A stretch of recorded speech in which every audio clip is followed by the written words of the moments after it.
Welcome to BackChat's new podcast, Back Yourself, where we speak to business leaders and decision makers around the country. This week on the show, new CEO of the Sydney Swans, Matthew Pavlich.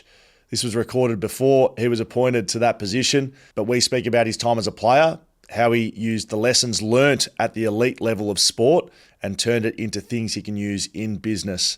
It's a great story, Matthew Pavlich. Hope you enjoy.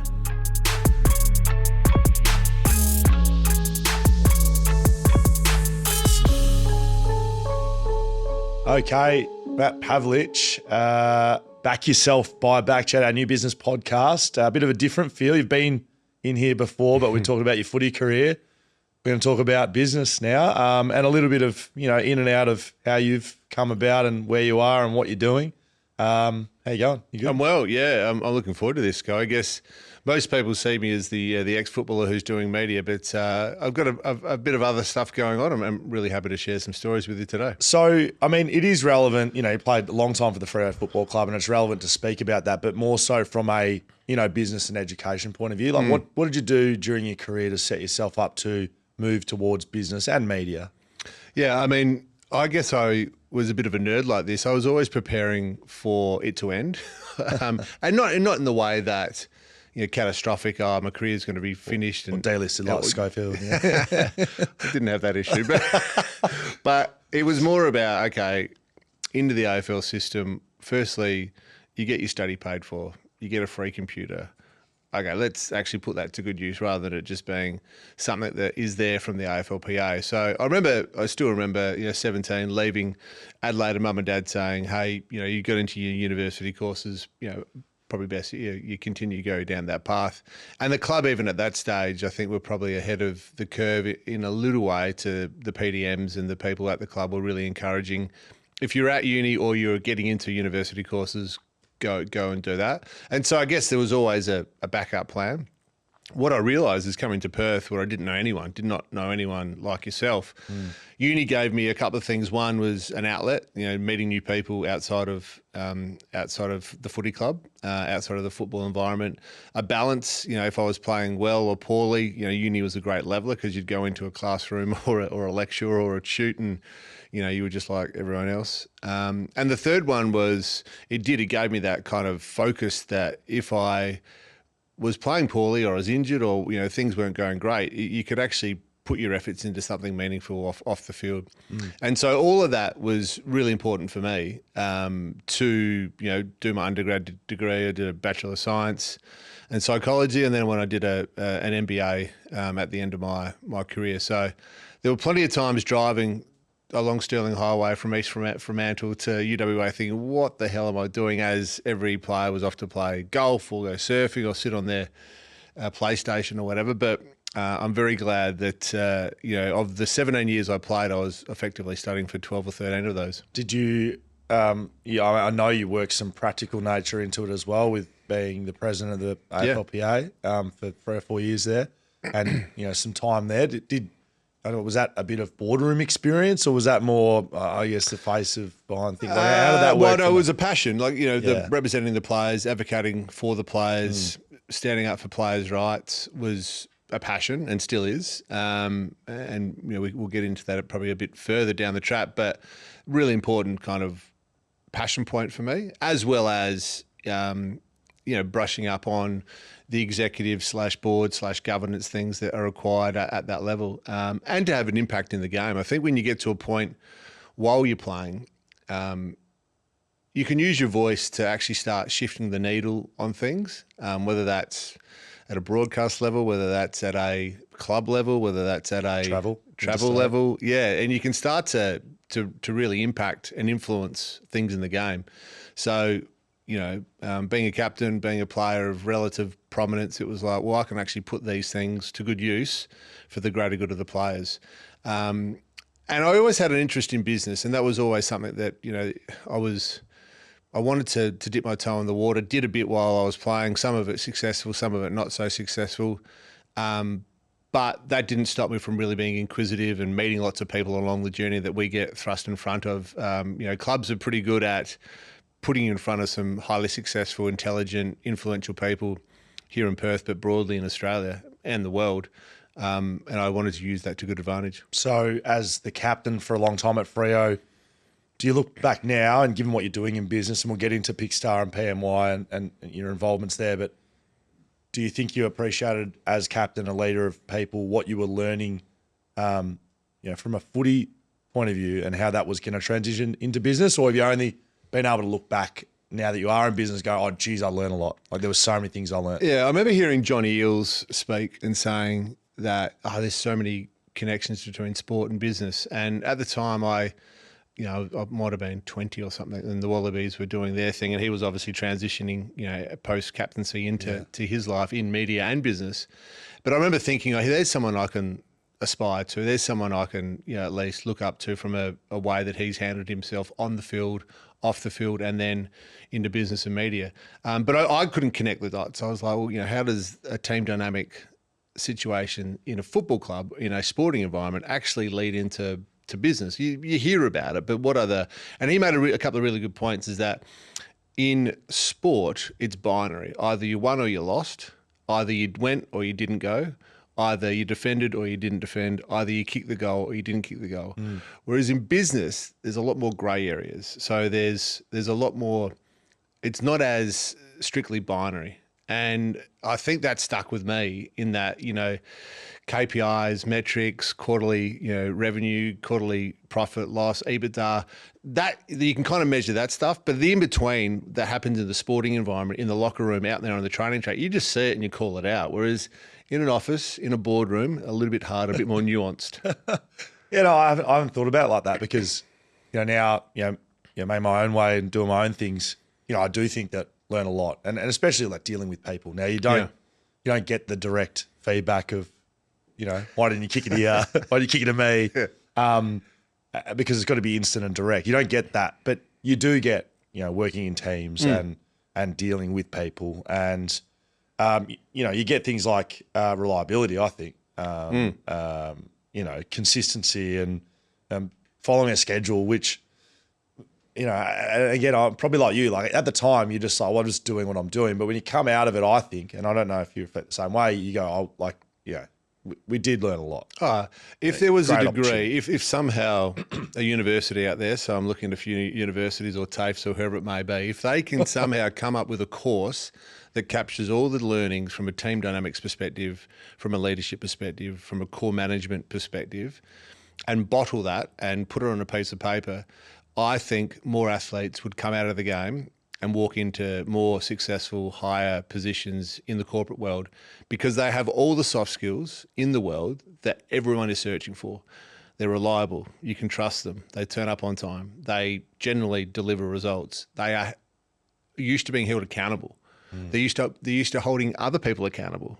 Like that is quite rare in the corporate world or in a normal office job. So all those soft skills, all those soft traits, as they're bracketed, are just gold. And all the things you do learn for 20 years, it's like osmosis. It gets in you and it never comes back out. So how have you transformed those things you learnt? What are you doing now? So I know there's Pickstar, which you're co-founder and director of. And PMY Group. Yeah, I mean, well... so which was first? I guess I was a leader while I played the game, but I've been probably a support role more specifically with my business interests. So bench player, or are you sort of like a back pocket sort of operator? Yeah, what would I be? I'd probably be like an off-ball sort of wingman, just doing all the hard yards up and down, but not necessarily getting much of the nut, not much of the ball. That's a good analogy. Chris Maston or someone like that. Some of your team, or Tenda Mazungu. A lot of the grunt work. Which every team needs. They do. Well, I mean, so and the two business partners that I sort of landed with, Paul Yeomans, who founded PMY Group, and then James Begley, who founded Launched as it's being reworked, which is the Pickstar Group, are the creative, are the driven, are the smarts, are the ones that have taken the huge risks to go out and do it by themselves. And I've played a very supportive role in a number of different ways, whether that is capital, as in investment, whether that is BD, whether that is personal support, whether that's raising further capital, which we can get into a bit later, networking, leadership, governance roles. It's pretty I guess I would say I'm a jack of all trades when it comes to what I'm doing these days in those two businesses. So, but certainly a more of a support role. The founders and the large executives of those groups have been the main reason why they've been successful. So how's that been? Because you've been the man, like, listen to me, this is what we're doing, everyone on my back, to supporting. Like, how's that been for you? Well, we all grow when we lift others, and I learned that through my own leadership journey. I think initially you think, oh, I'm the man, I can take on everything, I can take on the world. Yep, I can play well, I can lead well, The reality is that's all BS. Like, there's no one person that succeeds alone, particularly in a team environment, particularly when it's so competitive and so hard. And that relates very much to business. All as gifted as Paul is, and as smart as he is, and as hardworking as he is, there's no way he would have been able to go and grow PMY like he has without the support of myself and plenty of others.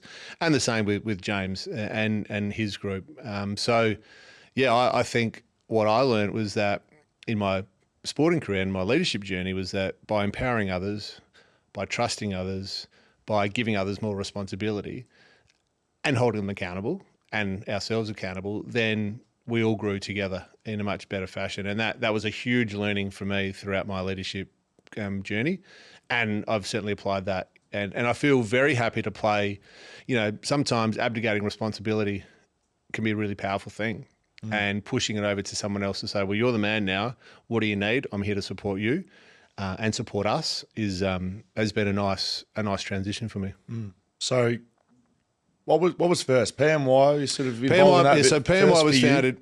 So Paul was he's my schoolmate. So we've known each other for, 30 plus years. And charismatic, smart, hardworking, and fun, like to be around, and someone who we were just drawn together, way back at year 7 or 8 when we first met.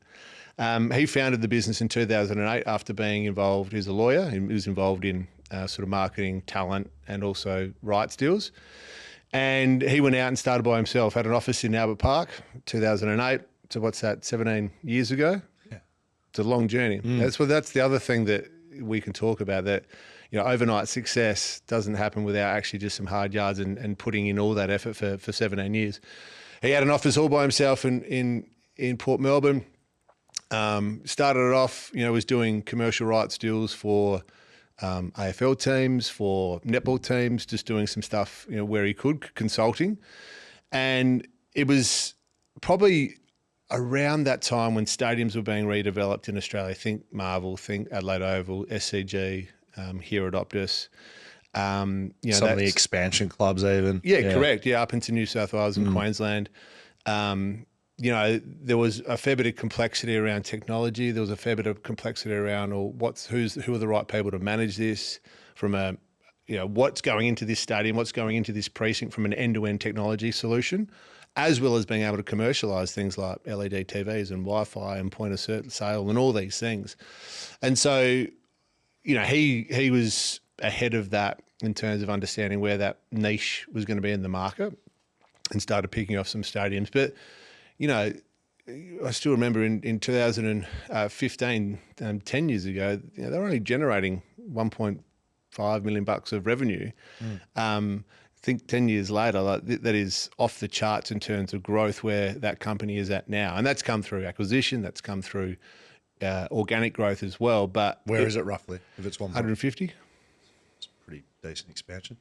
So they've grown enormously.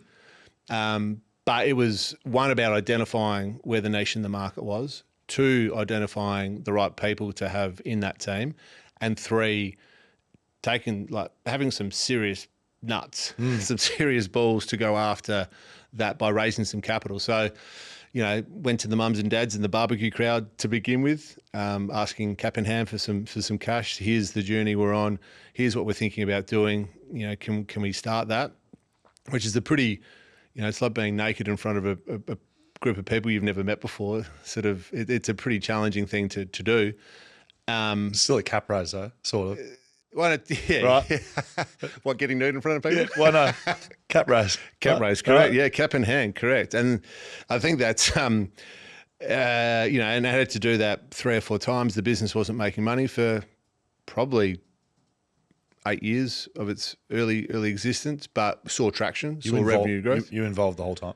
Yeah, pretty much. I mean, not those early days when Paul was by himself and really kind of just battling to kind of get some revenue in the door while we're still playing. But certainly as it started to grow and as it started to demand more of my time and more of other people's time, we certainly helped with the cap raise process, with BD, with Network, in terms of being able to put the opportunities to them about the area of work that we think we could help them with.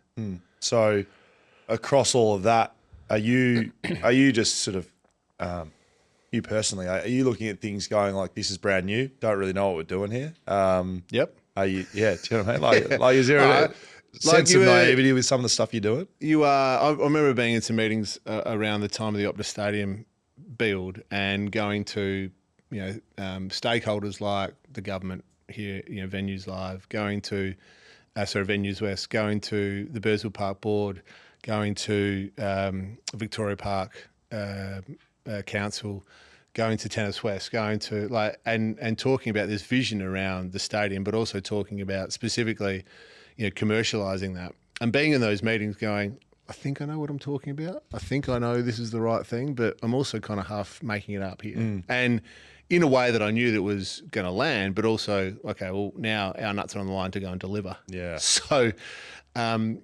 I like this, people, I heard people talk a lot about imposter syndrome, and I probably didn't really get it until more recently in terms of the business stuff and where we've grown and where we've developed, about sometimes walking into a meeting going, not sure I'm really capable or have the capacity to kind of be in this meeting, looking around the room. So how do you approach But I'm going to that? back myself in to deliver an outcome and find a way. And I think I relate that back to your sporting career. My sporting career was that I didn't always have the greatest skills. I didn't always have the greatest athletic ability, but I'll back myself in to work hard.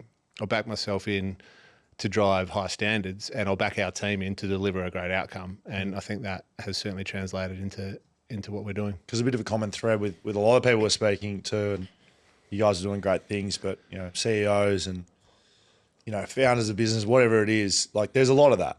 And I think it's just an important thing to highlight, because a lot of the time, if you haven't done it, I think sometimes looking in, Matthew Pavlich, he's on the news, played for Freo, he's got business interests. He knows everything. He's absolutely killing it, which he might be, but but also there's an element of self-doubt that comes in with everything you do. And I think no matter how successful a person may look and it's all rosy, no one's walking around going like, I just know everything here. Like, I don't think there's anyone does that. No, really. And I mean, the self-doubt, so Paul in particular had significant, and he's happy for me to talk about this, but significant periods of doubt, anxiety, and worse, because yes, there was proof points. Yes, there was, we've got some decent amount of revenue coming in the door, but we're losing a bit of money. We're not quite there. We need more traction. Like, there is self-doubt all the time. And if you want, your brain's pretty powerful. If you want to think about the bad stuff, you'll think about the bad stuff. And it's a vortex to keep going down, right? And it's a spiral. But if somehow you can back yourself in and get yourself, well, now what are our proof points? What do I believe in? We may not have enough data right now to suggest, and data is like personal proof points, but I think we're onto something broadly here. If you've got enough of that and enough self-belief, you may have doubt and you may not know exactly what you're supposed to be doing in a particular meeting, but again, you'll find a way. So was there a moment in that business in particular that... Well, COVID was huge. So the business had gone like, 1.5 mil, 3 mil, 5 mil, 8 mil, and was on this trajectory to sort of 20 plus, and then COVID goes whack, right? And so what happens to a business like ours that relies on stadiums, people, precinct, technology, people going to events actually just happening around the world. Think any sporting event around the world, we're sort of touching that. It was like, oh God, we might be dead. This might be all over. And once the dust settled and once we sort of worked out what was going on, we were able to kind of, with some of the deals we had in place, use the force majeure event, which is basically to wriggle ourselves out of some bad deals, Okay. and then survive. Yes. To then be able to go and acquire some businesses that we'd been working collaboratively with, who were about ready to tap out. So they'd sort of been to the mountain and they were about to sort of come down the other side, whereas we're at base camp. So it was like, okay, here's some opportunities to go, we want you, we want you, we want you. And vice versa, they approached Paul and the team. So you started expanding when you felt like could be there.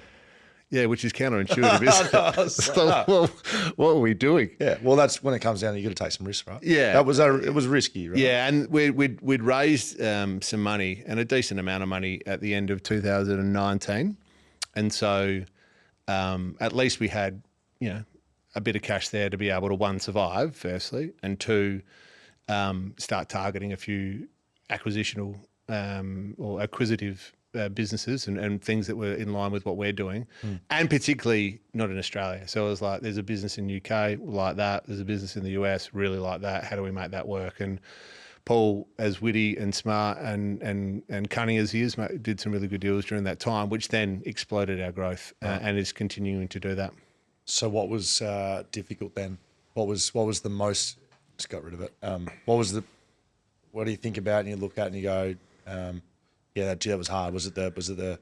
Well, some of the hard side thing was, so I had we'd done some deals with a lot of people we knew, including my old footy club, and kind of, it was just this is in COVID, we're trying to wriggle out of some of the deals that were bad and, double down on some of the deals that were good. And I guess having to look people in the eye and say, no, we think this is the right thing. Here are the reasons for, and that you've got strong relationships with. That was certainly a challenge. The other hard thing with that business is when you've got your best mate running the place and he is growing it really rapidly and you're kind of involved, but also, maybe one step removed. If you haven't got a strong relationship with your mate and you do see it as two separate things, in my view, then you're putting your relationship at risk and that longevity of friendship and that important part of your life at risk. So, yeah, there we had some moments of like having to kind of just separate friends and business. some tough conversation. Yeah, definitely some tough conversations, but more about, I think there was a mutual understanding that, okay, if we keep going down one path here, then it could turn ugly. So let's maybe just, separate a bit of that. And the great news is everything's great, and Paul's gone on to do wonderful things with the business, and we're still involved. So that was great. And now it's on its way. There's US private equity that's invested in the business. The business is growing rapidly, expanding into 14 countries now, 1,000 clients. It's expanding its offering in terms of being able to provide publishing and content and other things. So, it's been wonderful to be a part of the journey, but I must say it hasn't always been wonderful. Most of it's been bloody hard work and not that fun. And I think that's probably the misconception that people see when people are successful or people are doing what they're doing. You're like, oh, I'm going to do that as well. So, well, you're going to hang in there for 17 years? Are you going to lose money for 10 of those years? Are you going to actually dig in and have to go to people and cap in hand to raise money and stay the course? Well, then sure, go and do it. But if you're not, this isn't for you. So would you do it again? But it sounds like maybe yes, but would you recommend it to others? Well, I did it again with Pixar. I do it here. So we're 10 years in, and now we're at a point where, I'm happy to talk numbers to a set, but, we were piss farting around. We're doing bits and pieces, marketplace business, thought there was a way to commercialize talent in a better way. We were, we didn't have a technology. We had a product, but we didn't have the technology behind it. So I was like, okay, well, we have to go and build that again. Had to go to some people to raise some capital, had to do that, a number of times over, which, is not fun. Like anyone that's had to go and raise capital and significant capital time and time again, and having done it sort of twice, I sort of feel very gross about it all. Why is it not fun? Why is it gross? Because you are asking people for their money.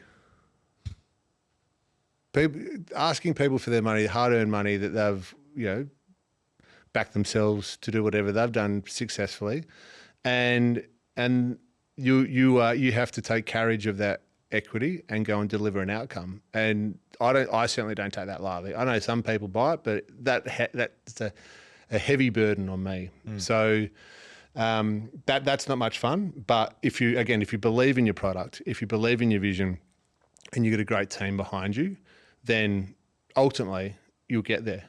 But it's taken 10 years and it's taken 17 years in the two businesses that I've been involved in to, see the light at the end of the tunnel is not an oncoming train. So if Pixar was just, what'd you say, pissing around, whatever it was, well, and now it's launched. Yes, yeah. Well, so we sit right now as a technology product that sits in the middle of commercial rights holders, brands, talent, agencies, and creative, probably influencers / the creator economy. So we only had one product, which was, okay, how do I find Will Schofield to attend my event next Thursday night? I've got $5,000. Generally that person had the $5,000, ran into a manager, they ran into a club, they ran into, well, where do I find Scoey's details? So we wanted to, I guess, democratize that a little bit to say, well, Scoey's probably willing to do something for maybe 10 grand for Scoey. But I've got a story to share with you, Okay. Sure, that no one's ever heard, which is always good for podcasts. Okay, well, I look forward to that. And how do I get to him? So, building a marketplace to be able to transact in a much more efficient and effective manner. We saw that then translating to, again, going back to the AFLPA, back to my AFL days, was, well, we had to do 21 appearances every year, 15 club, 6 AFL. Who was monitoring those? Who was measuring those? Who was reporting back to the commercial? From a league point of view. From or a league club, point of yeah. view. We've got some technology that actually we can now rip out and white label it as a SaaS product and start selling it to AFL, NRL, Cricket Australia, so on and so forth. And so we got to that point where we're like, okay, here's our two products. We're progressing. We've gone from $1 million of revenue. We're progressing up. SaaS sales are starting to happen. We think we've got something happened here. Again, COVID was a huge impact in terms of our business because, again, people, places, talent just basically stopped. So I was like, oh God, how are we going to do this? Pivoted to more of that online, social, or virtual appearances and ambassadorships. And then we just decided that, well, look, there's $650 billion that gets spent yearly on talent. 250 billion of that at the moment is in the influencer creator, content creator space. We weren't doing any of that. And it's meant to grow to sort of about 450 billion over the next 2 years. So I was like, well, we need to actually take this seriously. And so we more recently have gone and acquired a number of businesses, Australian-based businesses, that play in that space, that play in the more strategy-led marketing space, content space, and more of a traditional speakers bureau space, one of our competitors. So again, doubling down on, well, we're in it to win it. We're not messing around here. To back ourselves to deliver something that we set out to do 10, 12 years ago. So I'm fairly sure it was 18. It could have been 15. So my 2 grand finals. Yep. I'm pretty sure it was 18. I am on the Pixar platform, launch platform, and I committed to something in May, June, something. Right? Can you tell us what the? I'll tell you exactly what it was. Good. It was a kid's birthday party.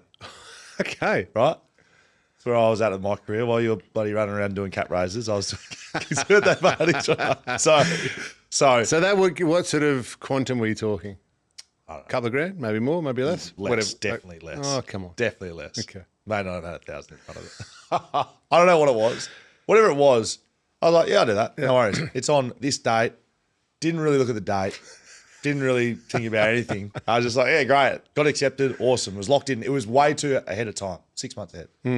Anyway, gets to the week that it's on, and it's like Tuesday, and I get a 1 hour reminder, off to Coburn for the birthday party. It's grand final week. It's Tuesday. It's Tuesday grand final week. And the app's notified you, Yep. as it should, as the process. I hadn't notified myself. I can tell you that right now. Completely forgotten. A notification came through, and I thought, you know what? Fuck it, this would be good for me. So on grand final week, and then I'm playing in, right? I don't know, I would have done the open training session on the Tuesday. You've done that. Yeah.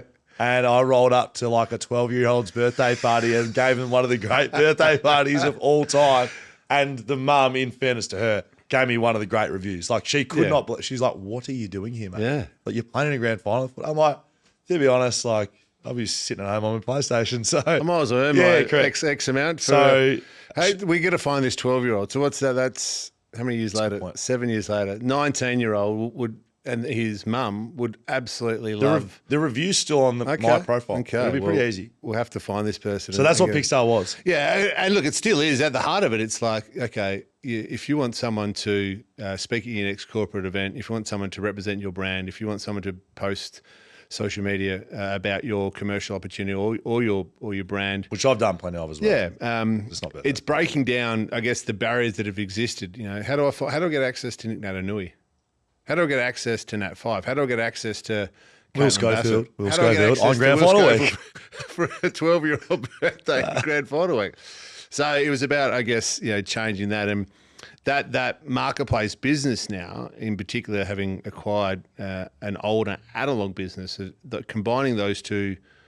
If you think about it, an old world business that was operating for 35 years in an analog way, and combining that with our, I guess, what we've tried to see as a modern way of connecting via technology, is really a substantial contribution of what we're doing over and above the other acquisitions we've recently made. So we haven't been outward just as yet about those, but there's more to come on that. But again, that it's a bit like a game plan. You set a game plan at the start of a season and you get proof points, either good or bad, almost immediately in training, but then when you start playing opposition. And I can guarantee you game plans, while at a fundamental baseline, the backbone never really changes. But do you add wrinkles to it? Do you add changes to it? Of course you do. Almost every sort of 3 or 4 weeks, you might just have to tinker a little bit with it. And in business, I think it's the same. Is that if I think about Pickstar, where it started, the backbone of it's exactly the same, trying to get more and better commercial deals for talent and grow the ecosystem via technology. That hasn't changed. How we've gone about that, how we've attacked that, has certainly had to change because of the industry that we work in and the way that we've had to adapt. And PMI is 100% the same. So, what's the biggest challenge in that area though, with launch and what you're doing with Pixar and then your SaaS platform? Well, most people say, "Oh, that'll never work." Right. Most people say that'll fail. Most people say, "Oh, that's not a great idea." Most people say, "Well, what's your contribution margin? What's your profit margin? What's your EBITDA? What's your all the financial language? It's so important. What's your CAC, your customer acquisition cost? All the things that become really, really crucial to how you measure your success." But it's a bit like again on the footy field. Why is someone successful? Because they make a mistake and they go for the next contest. They get to as many contests as they can. They may not win all of them, but you get to as many contests as you can. It's the same in business, that you're going to get knocked back, particularly if you're trying to challenge the status quo, particularly if you run into agents, particularly if you run into rights holders that say, "Oh no, we've got a compliance system that's better than that. We don't need your product." You're going to get more no's than yeses. But it's that resilience piece, it's that determination, it's that fierce belief in yourself and your team that you'll find a way. That I think most people that are trying to start a business or grow a business or exit a business will have experienced at some point. How important the group that perhaps you have here? You're South Australian, you live in Western Australia, you're prominent here as a footballer in media and now in business, and then I guess probably the travel you've done around that. Like, how important is the close connected group? Like, you talking about close mates and family, or bit of both? Yeah, bit of both. Like both sides of it. Again, like having business partners that, one, you trust, 2, you can have challenging conversations with, and 3, at the core of it, you are still mates and you can kind of separate the two things. Not easy. Easy to say, hard to do. I was going to say, you mentioned that a few times. So do you have a strategy to do that? Like, do you have to sit down, you have a conversation, all right, we're on work time now, mate, and then we're going to have a beer afterwards? Yeah. Or how do you actually do it? Is that a stupid question? No, it's not a stupid question. How do we actually do it? I think every conversation involves a bit of both. You know, probably most of the conversations around business, but at some level it'll be about fun, it'll be about banter, it'll be about, you know, what's happened on the footy on the weekend or whatever it could be. So a bit about a little bit about family, and then most of it's about what, you know, why you're engaging. But it's also probably the chemistry, right? Like if you're around someone enough, like you got to know, both of you got to know, we're not taking the piss here. This is a serious conversation, and you know, we're going to be able to go hard at each other, and you got to have the respect and understanding. Yeah, and I think it helps that, you know, we all played sport together at some level beforehand. So there's probably already been a, hey mate, why didn't you kick it to me? Or hey mate, that wasn't good enough. So there's already been that level of robust conversation that's existed in the past. So then, as it relates to you, you were terrible in that meeting. Where were you? Like, where was your head? You know, having that level of, or, you know, hey, next time make sure you respond to that Andrew, because Andrew's really important to our business. If we don't win his work, then, you know, we haven't got a company. Like, having that honest, upfront, robust conversation is really hard, particularly it's with your mate. But in a sporting environment, what we're used to is it comes from a place of, I care about you, I care about what we're doing, I care about us, but I'm not going to shy away from, mate, that wasn't good enough. Vice versa as well. Have you had any specific moments that you've really butchered? Like, in business, like, is there something that you're personally responsible for that you think about a lot, or is it just a lot of? Oh well, in both businesses, we've spent a lot of money developing our technology products. Which, if I had more expertise in that area, we could have probably saved a bunch of money. Yeah. So that sits with me. I remember being we'd sort of grown our SaaS product pretty well, and we were in front of a very prominent VC institutional capital business, and I fumbled my words. I said wrong things. I completely butchered and about halfway through. About halfway through, I'm like, this is going nowhere. Like, how do I get out of this? And the problem was they just kept peppering us with questions, and, you know, I was like a deer in the spot. I just couldn't. Like Dragon's Den sort of operation. Worse. Worse. It was just like, get me out of this meeting. And the problem was I'd asked a favour of someone very prominent in our industry and who's to get the meeting. And so all I could think about halfway through was, oh my, like, this guy is going to hear how badly I've performed in this meeting. And I'm like, just get me out of here. So, and that's one that sticks out. I could say who it was, but I don't want to. No, don't. It's embarrassing. But there was no happy ending to that. Like, as in, you did. We got torched. It was like, out you go. No good. Next. It was like, when I will never go back to that group ever again, because we floundered, and me in particular, just butchered everything. So what did you learn? Were you underprepared? Why were you nervous? Underprepared? Well, like, what made you underperform? So underprepared. Like, I remember I'd flown. This is how bad it was. Lauren, we'd just had our third child, Will, and I was like leaving early morning flight to go over to the eastern states for this meeting. And I thought I had everything packed the night before, but I didn't. I brought my wrong shoe, so I had like a dark brown leather shoe and like a really light shoe. So you were rattled before. I was rattled before, and so I'm chasing around trying to find some new shoes, and we're walking around, and I was And then, you know, the preparation, we was like, okay, here's our slides. We'll present our slides. We'll present the case, and then we'll open some questions. But they changed that immediately. We're like, no, we just want to start with some questions. It was like, oh, so often sort of smacked already. Sort of, how do we? And then was, oh, we'll bring this up, and then anyway, it just all went terribly wrong. So, I guess what you learn is, one, be prepared for any situation. Two, make sure that, you know, you're reading that room and just understanding, or at least maybe asking some prior questions about, oh, how would you like the meeting to go, is really important. And three, make sure you pack your right shoes the night before. That's very good. I feel like they saw you coming a bit. 100% they did, yeah. They were like, we're just going to... Who are these ex-AFL players? They can go and get, you know. That's a very good story, mate. Well done. Sort of coming towards the back end here a bit, mate. So as you sort of sit here now, haven't really touched on your media at all, because that's a business in itself. Absolutely, yeah. And, this was something that I guess when you're playing the game, you get asked a lot of questions. You're put in front of the camera a lot, particularly as a captain, particularly as the AFLPA president. You're in the camera a lot, but it's self-contained in the sense that you are being asked questions. You're a guest. And you answer them a bit like this. Whereas, when you make that switch, you're now the one having to create the content, come up with something creative almost every week.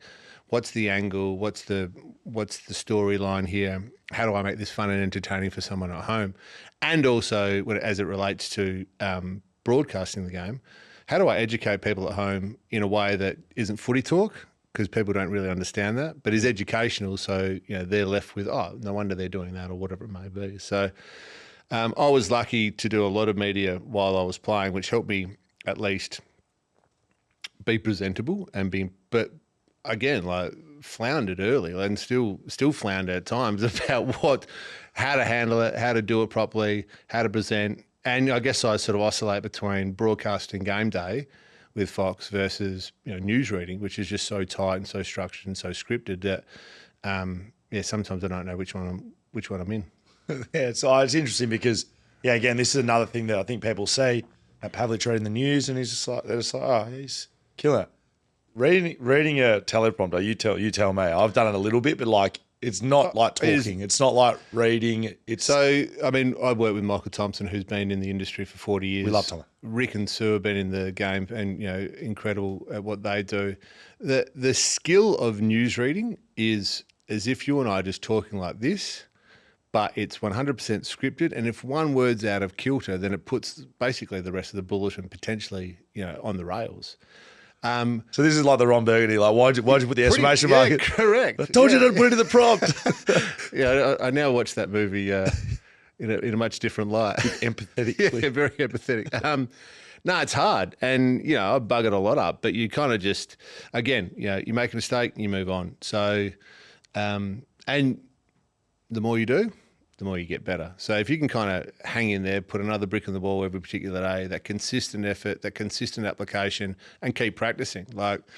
Again, being prepared. I think that's, if I can say one thing, being prepared, reading your scripts over and over and over again, rehearsing, practicing, absolutely crucial in an environment that is very different to being in a football game, very different to doing a podcast. Does it all tie back together, media, business, now that you're out of footy? Do you think it all works together? It does. Well, yeah, no, I wanted to, once I retired, which is, 8.5 years ago from the game, I wanted to do some media and I wanted to get involved in business. So I've sort of been able to tick those two things.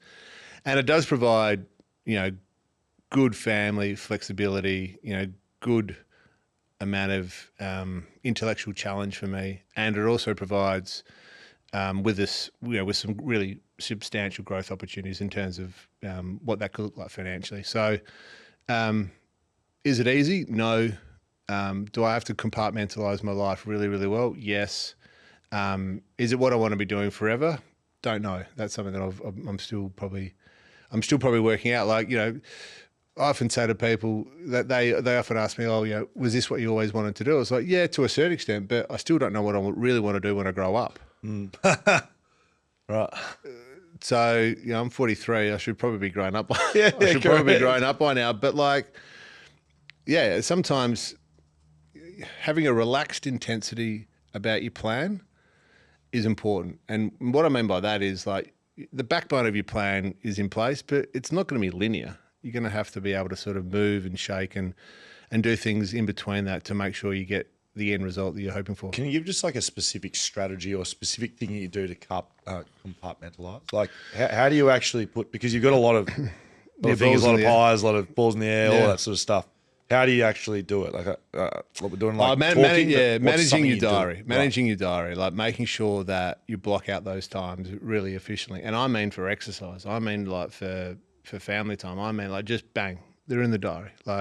Because what I realised after 20 years of being barked at to run faster, lift heavier, move quicker, physical exercise is so important for your mental health, your mental stimulation, your ability to function every day. So exercise is really important. Your diary is really important. And then just taking the briefest of moments to go, okay, what am I walking into? Who am I speaking to?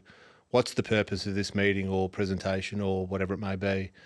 And then you're away. Just that little moment, it could be 2 minutes, it could be 15 minutes to do some preparation before you walk into the next thing is absolutely crucial. Could be checking your shoes, making sure Make sure you get the right shoes.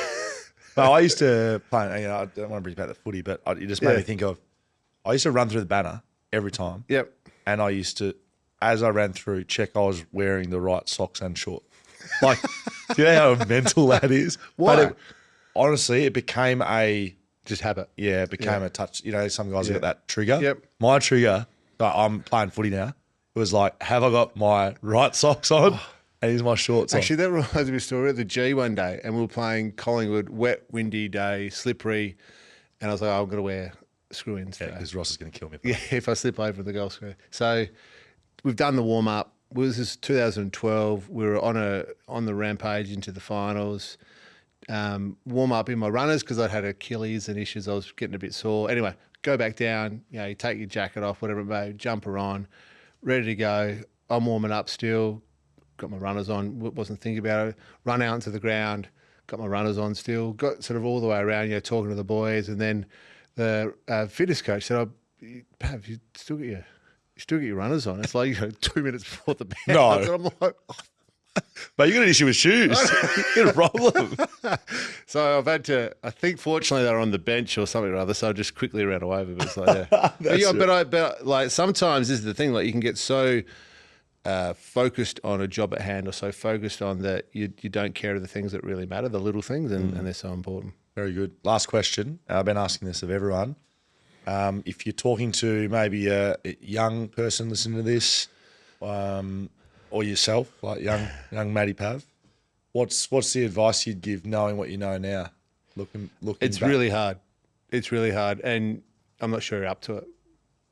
But like, back yourself, have belief, surround yourself with good people, and know that there's going to be like some really dark moments of like, I think this might blow up. I think this may not work.